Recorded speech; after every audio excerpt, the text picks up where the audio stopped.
नमस्कार, मैं अर्चना जैन। किसी भी देश की प्रगति उसकी जनता पर निर्भर करती है। जनता को सभी मूलभूत सुविधाएं सुनिश्चित करवाने के लिए सरकार कई योजनाओं का निर्माण करती है और ऐसी ही जन कल्याणकारी किन्हीं योजनाओं के बारे में जानने के लिए आज हमने आमंत्रित किया है उप क्षेत्रीय कार्यालय कर्मचारी राज्य बीमा निगम ESIC अलवर राजस्थान के संयुक्त निदेशक श्रीमान मुकेश मीणा जी को। सर, आपका बहुत बहुत स्वागत है। बहुत बहुत धन्यवाद। सर, सबसे पहले हम आपसे यही जानना चाहेंगे, जो हमारी ESIC योजना है इसकी शुरुआत कब से हुई? ESI योजना एक कानून है, ये 1948 का ESI एक्ट 1948, जो 1948 में ये हमारी संसद में पारित हुआ था और 1952 से इस योजना को धरातल पर उतारा गया जी। आज़ादी के बाद जब देश में कल कारखानों की स्थिति बहुत ज़्यादा अच्छी नहीं थी, तो एक औद्योगिक क्रांति लाने के लिए प्लस साथ में जो हमारे श्रमिक उद्योगों में काम करते हैं उनको भी एक सामाजिक सुरक्षा का माहौल मिल सके, इसी चीज़ों को ध्यान में रखते हुए 1948 में ये अधिनियम हमारी संसद में पारित हुआ और 1952 से ये धरातल पर लाया गया। जी।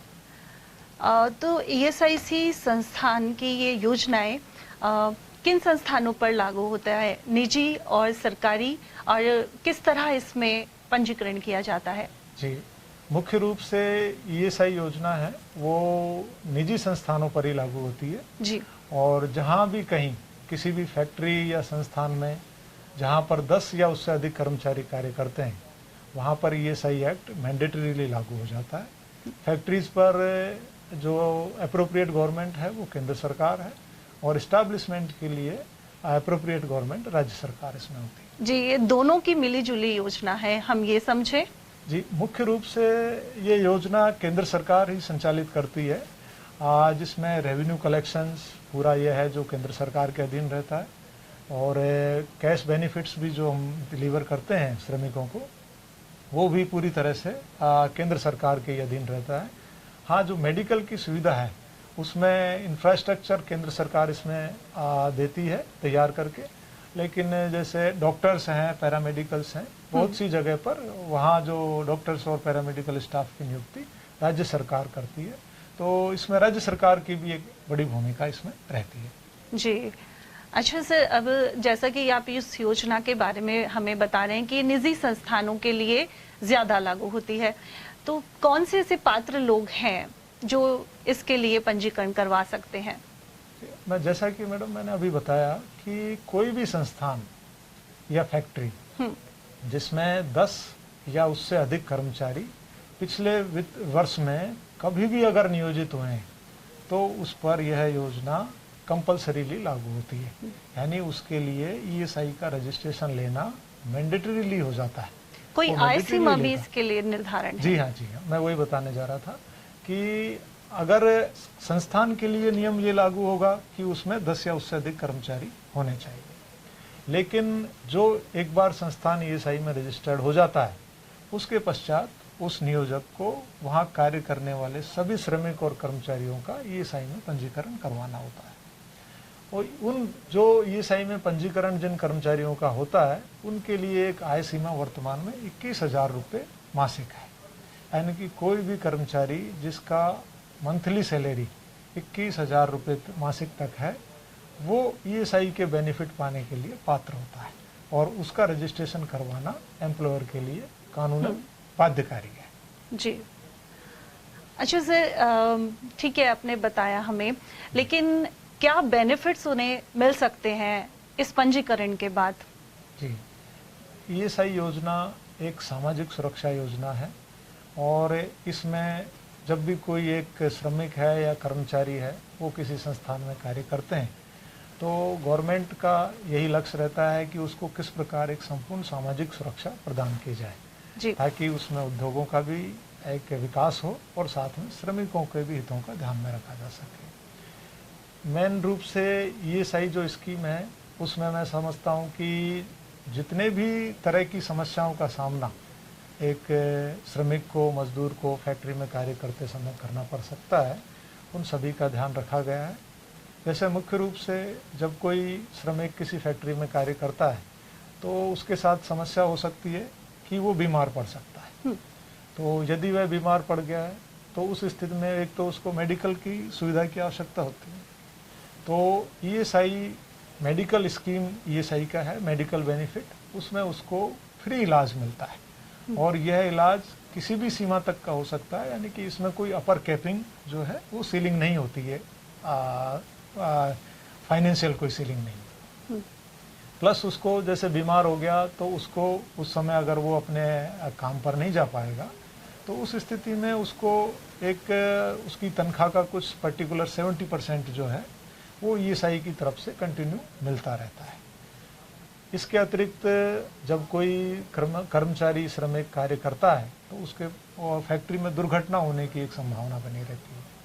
तो दुर्घटना यदि उसके साथ कोई घटित होती है तो उसकी स्थिति में उसको हम मान लीजिए कोई उसकी चोट लग गई है, उसकी एक उंगली कट गई है सपोज करें, तो उसको तुरंत ही टेम्परेरी डिसेबलमेंट बेनिफिट इसे हम लोग बोलते हैं वो मिलना स्टार्ट हो जाता है। वो भी उसके तनख्वाह का एक प्रतिशत होता है जो उसको मिलना स्टार्ट हो जाता है। अब मान लीजिए कि यदि उसकी उंगली कट गई और वो उसको एक परमानेंट अर्निंग लॉस हो जाता है इसमें, तो हमारे यहाँ मेडिकल बोर्ड का प्रोविज़न होता है। मेडिकल बोर्ड ये डिसाइड करता है कि इसकी अर्निंग कैपेसिटी में उसको कितना नुकसान हो गया है। तो जितना नुकसान उसकी अर्निंग कैपेसिटी में हो जाता है, सपोज करिए एक उंगली कटने से उसको 20% का अर्निंग कैपेसिटी में उसको नुकसान हुआ, तो हम लोग उसको 20% जो है उसकी तनख्वाह का वो उसको ताउम्र पेंशन के रूप में ईएसआई की तरफ से मिलता रहता है। तो ये एक बड़ा बेनिफिट है। साथ ही कई बार ये होता है कि बड़े फैक्ट्री संस्थानों में कोई ऐसी भी दुर्घटनाएं हो जाती है जिसमें मजदूर की मृत्यु हो जाती है, तो उस स्थिति में मृत्यु होने की स्थिति में उसके परिवार को जो लास्ट पेड वेजेज है उसका 90% तक का जो पेंशन है वो उसकी फैमिली को होल लाइफ ताउम्र उसको ईएसआई की तरफ से मिलता है। मैं बताना चाहूँगा इसमें कि ये एक इस तरह की पेंशन योजना है जिसको अंतर्राष्ट्रीय स्तर पर जेनेवा में आईएलओ द्वारा भी बहुत सराहा गया है और शायद दुनिया में ये ऐसी पहली स्कीम है जिसमें पेंशन का जो प्रावधान है वो 90% ऑफ द वेजेस तक का इसमें प्रावधान है। जैसे आप लोग जानते होंगे कि सरकारी कर्मचारी को भी जो पेंशन का प्रावधान होता है वो उसकी सैलरी का 50% ही होता है, लेकिन ये एक ऐसी इकलौती स्कीम है जिसमें मजदूर को उसकी सैलरी का 90% तक जो है पेंशन उसको मिलती है। इसके साथ ही उसको फ्यूनरल एक्सपेंसेस भी देते हैं। कई बार फैक्ट्रीज में रिट्रेंचमेंट की कार्रवाई हो जाती है, छटनी कर दी जाती हैं या फैक्ट्री बंद हो जाती है, तो उस समय क्या है मजदूर बेरोजगार हो जाता है। उस समय भी योजना उस समय भी उसको बेरोजगारी भत्ता के रूप में हमारे यहाँ अटल बीमित व्यक्ति योजना चालू है, उसके तहत उसको बेरोजगारी भत्ता भी मिलता है। और एक बहुत अच्छा बेनिफिट है जो मैं आपके चैनल के माध्यम से लोगों को बताना चाहूँगा कि जितने भी ईएसआई के मेडिकल कॉलेजेज हैं उनमें जो एमबीबीएस में एडमिशन मिलता है बच्चों को, उसमें श्रमिकों के बच्चों के लिए सीटें रिजर्व होती है।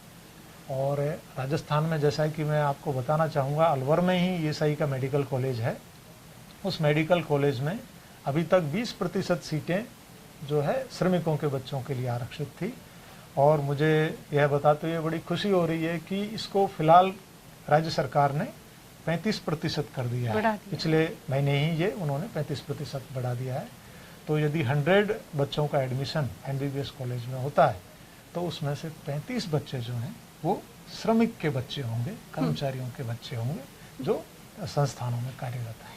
तो ये एक बहुत ही अच्छा बेनिफिट है कि किसी मजदूर का बच्चा एक डॉक्टर बने।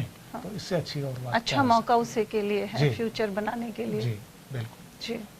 एक बहुत ही अच्छी स्कीम के बारे में हम आपसे आज जान रहे हैं। इसमें एक स्प्री योजना भी लागू होती है, तो उसके क्या पैरामीटर्स हैं हमें बताएं। जी मैं एक बार ये बताना चाहूँगा आपके चैनल के माध्यम से कि कोई भी संस्थान या फैक्ट्री जिस पर ईएसआई एक्ट लागू होता है, जिसमें 10 कर्मचारी कार्य करते हैं, तो उसको जैसे ही वहाँ पर 10 कर्मचारी कार्य जिस दिन भी कर रहे हैं और उसके 15 दिन के अंदर अंदर उसको ईएसआई का रजिस्ट्रेशन लेना मैंडेटरी होता है। उसको ईएसआई का रजिस्ट्रेशन लेना कानूनन बाध्यता है। जी।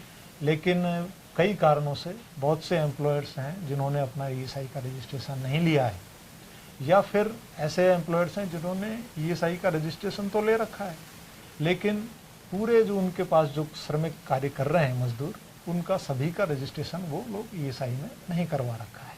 सपोज किसी जगह 100 आदमी काम करते हैं, लेकिन उन्होंने 50-60 का ही ईएसआई का रजिस्ट्रेशन करवा रखा है।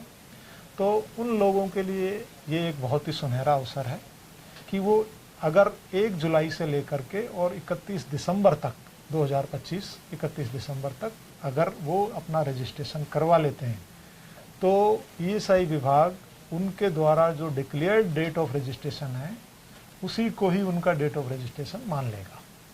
यानी कि पुराने पीरियड के लिए उनसे किसी भी तरह के कंट्रीब्यूशन की मांग नहीं की जाएगी, और साथ ही किसी भी तरह का इंटरेस्ट, पेनल्टी या डैमेजेस भी उनके ऊपर नहीं लगाए जाएंगे। और इनके अलावा ईएसआई एक्ट में प्रावधान है कि जब कोई ईएसआई एक्ट के प्रावधानों का उल्लंघन करता है तो उस स्थिति में हम लोग उसके खिलाफ विधिक कार्रवाई जो होती है, कानूनी कार्रवाई भी हम लोग करते हैं।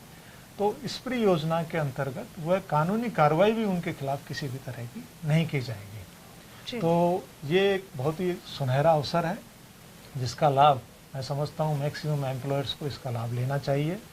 और जिस तरह से कहा जाता है कि अपने हिंदू धर्म में कहावत है कि यदि किसी से कोई भूल चूक वश कोई हमसे गलती हो गई, कोई पाप हो जाता है, तो उसके लिए आदमी गंगा नहाने जाता है और पिछला हिसाब बराबर हो जाता है, और आगे से वो ये करता है कि मैं दोबारा ऐसी गलती नहीं करूँगा। तो मैं समझता हूँ ये स्प्री 2025 सभी इंडस्ट्रियलिस्ट के लिए एक गंगा स्नान जैसा ही है, ऐसी ही योजना जिसका बिल्कुल, जिसमें सभी लोग अपना जो पुराना हिसाब किताब है उसको सेटल कर सकते हैं बिना किसी पेनल्टी, ब्याज और किसी भी तरह के दंड के, और आगे से वो अपना रजिस्ट्रेशन कंटिन्यू, अपना कंप्लायंस चालू रख सकते हैं। जी। क्या आप एक नियोक्ता हैं और अब तक ईएसआईसी के साथ पंजीकरण नहीं कराया है, तो एक सुनहरा अवसर आपका इंतजार कर रहा है। ईएसआईसी लेकर आया है स्प्री योजना 2025। 1 जुलाई से 31 दिसंबर तक आप अपने प्रतिष्ठान और सभी कर्मचारियों को बिना किसी पेनल्टी के ईएसआईसी के साथ पंजीकृत कर सकते हैं। ना कोई निरीक्षण, न ही पिछली देनदारी का तनाव।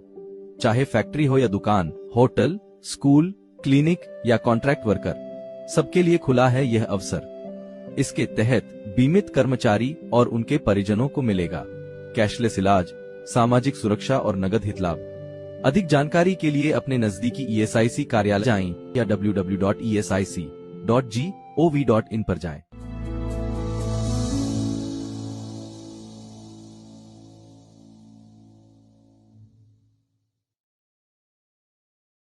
सर, एक ज़रूरी बात मैं आपसे यहाँ जानना ये चाहूँगी कि इसके लिए रजिस्ट्रेशन के लिए कुछ फीस भी निर्धारित है? नहीं मैडम, रजिस्ट्रेशन के लिए, ईएसआई के रजिस्ट्रेशन के लिए कोई फीस नहीं होती है।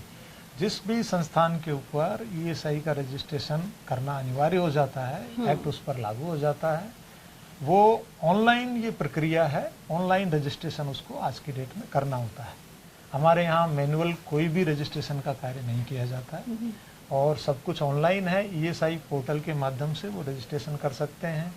इसके अलावा श्रम सुविधा पोर्टल है मिनिस्ट्री ऑफ लेबर का, उनके माध्यम से वो अपना रजिस्ट्रेशन कर सकते हैं। और साथ ही साथ एमसीए जो मिनिस्ट्री ऑफ कॉर्पोरेट अफेयर्स का जो पोर्टल है उस पर भी जा करके और एम्प्लॉयर अपना ईएसआई का रजिस्ट्रेशन ले सकता है। तो पूरी प्रक्रिया पारदर्शी है और ऑनलाइन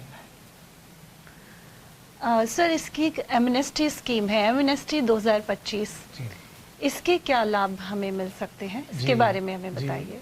मैं एमनेस्टी स्कीम के बारे में भी बताना चाह रहा हूँ आपको कि स्प्री 2025 स्कीम के साथ साथ अभी श्रम मंत्रालय ने एक और स्कीम लॉन्च की है, जिसे हमारे माननीय श्रम एवं रोजगार मंत्री श्रीमान मनसुख मंडाविया साहब ने इसको लॉन्च किया है, और वो है लिटिगेशंस को कम करने की योजना। इस एमनेस्टी स्कीम के अंदर ये 1 अक्टूबर 2025 से लागू होने वाली है और ये अगले 1 साल तक चलने वाली है।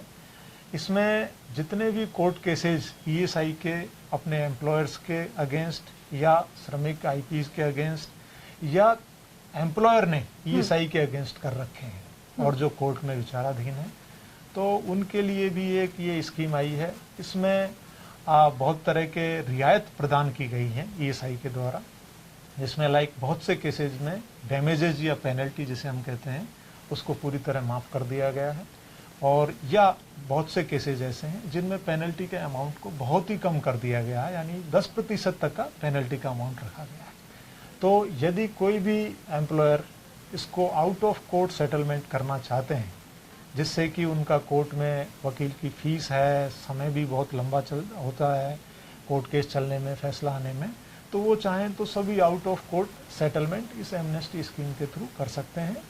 उन्हें सिर्फ इतना करना है कि कोर्ट में अपने एक एप्लीकेशन देनी है, कोर्ट को ये बताना होगा, माननीय कोर्ट को, कि मैं out of court amnesty scheme में अपने केस का सेटलमेंट करना चाहता हूँ, और वो आकर के और हमारी एमनेस्टी स्कीम के तहत उस केस को सेटलमेंट कर सकता है। जी, हाल ही में सर अभी 15 अगस्त को ही हमारे माननीय प्रधानमंत्री जी द्वारा भी एक इसी हम संदर्भ में एक योजना लागू की गई है, उसके बारे में हम आपसे जानना चाहेंगे। जी, शायद मेरे विचार से आप प्रधानमंत्री विकसित भारत रोजगार योजना की जी बात कर रहे सर, हैं। बिल्कुल जी, ये इस योजना के बारे में आपको बताना चाहूँगा कि अभी माननीय प्रधानमंत्री ने हमारे 15 अगस्त के जो लाल किले से भी इस योजना का जिक्र किया था, और ये बहुत ही अच्छी एक योजना है जो एम्प्लॉयर्स को और एम्प्लॉयज़ को दोनों को ही एक इंसेंटिव प्रदान करती है, और ये एक इस तरह की योजना है जिसमें नए रोजगार के जो अवसर पैदा होंगे। इसमें यदि कोई भी एम्प्लॉयर जो नए फर्स्ट टाइम जो कोई एम्प्लॉय इसमें कार्य करने के लिए आता है, तो उसको यदि वो रोजगार में लेता है तो उसको 15,000 रुपये तक का इंसेंटिव है वो गवर्नमेंट की तरफ से इसमें दिया जाएगा जी। और साथ ही एम्प्लॉयर को भी यदि वो नए रोजगार सृजित करता है तो उसमें भी अलग अलग स्लैब के अंदर उसको भी जो है इंसेंटिव के प्रावधान किए गए हैं। और यह मैन्युफैक्चरिंग सेक्टर के लिए तो इवन 4 साल तक ये योजना लागू रहेगी, जिससे कि हमारे औद्योगिक कल कारखाने हैं, फैक्ट्रीज़ हैं, इनको थोड़ा बूस्टअप मिल सके। और एक बहुत ही अच्छी ये योजना है और बड़ा भारी बजट का इसमें प्रावधान किया गया है। तो मैं समझता हूँ कि सभी एम्प्लॉयर्स को इस योजना का भी लाभ लेना चाहिए। और वर्तमान समय में श्रम मंत्रालय भारत सरकार द्वारा जारी इन तीनों ही योजनाएं, जो स्प्री 2025 है जिसको ईएसआई रन कर रहा है, एमनेस्टी स्कीम भी ईएसआई के द्वारा चलाई गई है, और ये जो प्रधानमंत्री विकसित भारत रोजगार योजना है ये ईपीएफओ के माध्यम से इसको रन किया जा रहा है। तो इन सभी का लाभ एम्प्लॉयर्स को लेना चाहिए, ताकि जो विकसित भारत का एक विज़न है माननीय प्रधानमंत्री महोदय का, उसे हम पूरा कर सकें और उसमें एक महत्वपूर्ण योगदान हम लोग दे सकें। जी सर, देखा जाए तो ये बहुत ही अच्छी योजना है सरकार की, लेकिन बहुत से लोग इससे अनजान हैं। तो क्या समय समय पर कुछ कार्यक्रमों के जरिए भी जनता को अवगत करवाया जाता है? जी, निश्चित रूप से मैम, इसमें हम लोग टाइम पे जैसे ही नई नई स्कीम्स लॉन्च होती हैं तो अवेयरनेस कैंप करते हैं, जिसके माध्यम से हम सभी को अवेयर करते हैं, और न्यूज़पेपर्स में भी इसको हम निकलवाते हैं।